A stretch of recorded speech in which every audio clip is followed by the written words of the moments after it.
ভরা মৌসুমে অস্থির দিনাজপুরের লিচুর বাজার। চলতি বছরে প্রচুর মুকুল আসলেও দাবদাহ ও কালবৈশাখীতে ব্যাপক ক্ষতিগ্রস্ত হয় ফলন।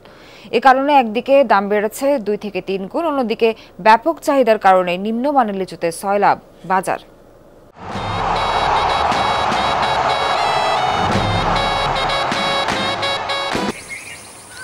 সুস্বাদু ও রসালো লিচুর জন্য সুনাম আছে দিনাজপুরের।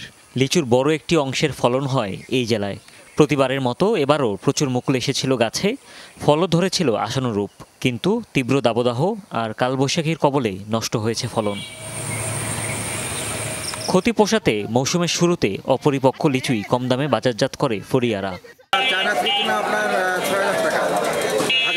দিনাজপুরে আসে আমার মনের মধ্যে জাগলো যে দিনাজপুর লিচুর বাজার নাকি খুব বড়। তো আমি এই লিচুর বাজার দেখার জন্য এখানে আসছি।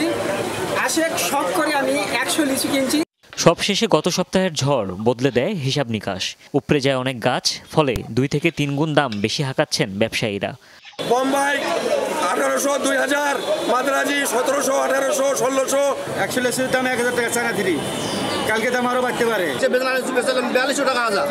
চায়না থ্রি 100 লিচু 1250 টাকা। সর্বাধিক জনপ্রিয় চায়না থ্রি ও বেদানা জাতের লিচুর ক্ষতি হয়েছে বেশি। এই সুযোগে বাজার দখল করে নিয়েছে একই রকম দেখতে হাইব্রিড জাতের ফল। ভিআইপি এসব রসালো ফলের আগাম বুকিং থাকায় কোনো রকম সাইজে বড় ও গোলাকার লিচু সরবরাহ করেই কাস্টমার ধরে রাখছে ফরিয়ারা।